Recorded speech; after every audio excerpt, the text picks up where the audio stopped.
Salut amis, je vous dis bonjour. Pour le deuxième, essayez de ne pas rire. On n'a pas atteint les 10 likes dans notre vidéo. Même pas 10 vues encore.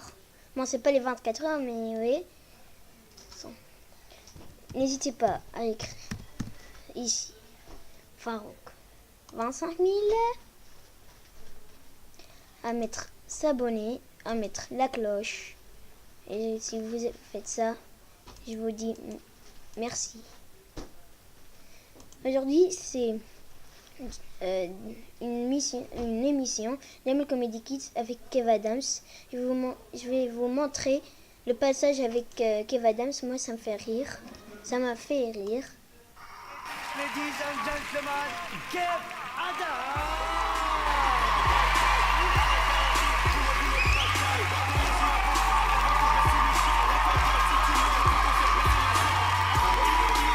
Si vous me dites que vous connaissez pas Kev Adams, je suis pas fier de vous. Hein. Ça, je vous le dis. Allez, un moment. Merci beaucoup. Merci. Quand Jamel il m'a parlé de cette émission, je pouvais pas ne pas moi aussi faire un petit sketch. Je peux pas demander aux enfants de travailler dur et nous on vient et on fait rien. Je suis très ému d'être là et de voir tous ces enfants, sérieusement. Ah oui, Jamel Comedy Kids, c'est une émission où les enfants font des sketchs de comédiens très connus, comme lui là. Ça me rappelle quand moi j'ai démarré. Quand j'ai démarré, la première fois que je suis monté sur scène, j'avais 15 ans et demi. Le temps passe vite. C'était il y a 3 semaines. Et je m'en rappelle que quand j'étais petit, j'étais un enfant moche, malheureusement. Ça arrive, hein, mais moi j'étais vraiment très très moche. Pour vous donner un exemple, d'habitude, quand la maman elle accouche, il y a une sage-femme qui est là et qui prend le bébé et qui lui met une petite claque pour qu'il prenne sa première respiration. Les parents, vous connaissez ça normalement. Moi, quand ma mère elle a accouché de moi, la dame elle a vu ma gueule, elle a mis une claque à ma mère. C'est dégueulasse, ça. C'était dégueulasse, ça, c'est pas possible. En plus, j'étais un peu bouboule, pas gros, mais un peu bouboule, tu vois. Mais pas bouboule en mode oh là là, t'es tout mignon, t'as des petites joues, toi, ça fait plaisir.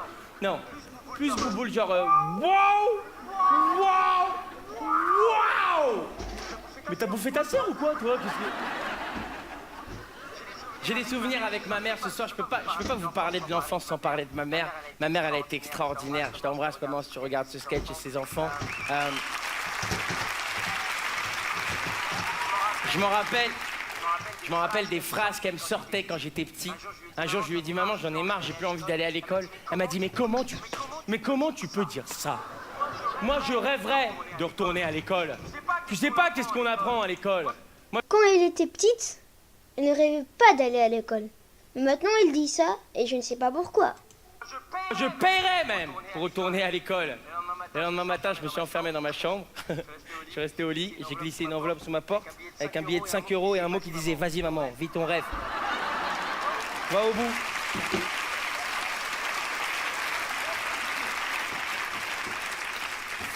Moi, j'aurais kiffé aller à l'école aux États-Unis. Quand tu vois l'école aux États-Unis dans les films, t'as vu? Ils ont des pom-pom girls, des cheerleaders, des équipes de foot, des équipes de basket, des clubs d'échecs, des clubs de sciences, des clubs de maths, des fraternités. Et nous, en France, on a quoi? Le CDI. C'est ça, nous, en France, qu'on a.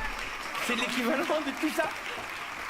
Moi, j'aime bien observer les gens, j'adore regarder les parents parce que voilà, moi j'adore regarder mes parents mais aussi les parents en général. Et j'ai remarqué un truc, quand on parle à des enfants, nous les adultes, on leur parle comme si nous on était des enfants. Par exemple, si tu vois un enfant dans la rue, tu vas là, tu lui fais « Ça va mon petit? Mais qu'est-ce qui se passe? Tu t'es perdu ou quoi? Qu'est-ce qui s'est... » Et l'enfant il te répond « J'ai perdu ma maman, je sais pas qu'est-ce qui s'est passé. Oh, il a perdu sa maman. Il sait pas qu'est-ce qui s'est... » Et je me suis dit, on fait ça qu'avec les enfants. Quand tu vois une personne âgée dans la rue, tu vas pas le voir lui faire « Eh ben alors, comment ça va aujourd'hui? Hein? Ah, j'ai perdu ma femme, il a perdu, ça va. » Bien sûr, j'ai rien contre les vieux, messieurs, là, je veux vous le dire, c'est important. Il y a pas longtemps, j'ai été visiter mes grands-parents et mon grand-père m'a raconté comment il était tombé amoureux de ma grand-mère à l'époque. Et c'était une histoire magnifique, très très belle. Et vu la génération de fous dans laquelle on vit, moi je pense que je dirais ça à mon petit-fils. Comment j'ai rencontré ta grand-mère? Je l'ai matché sur Tinder.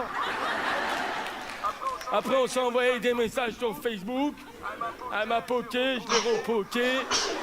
M'a envoyé des nudes sur Snapchat, j'ai kiffé. Après, on a couché ensemble, c'est tout, c'est tout. À la base, c'était juste un plan Huc, hein, ta grand-mère.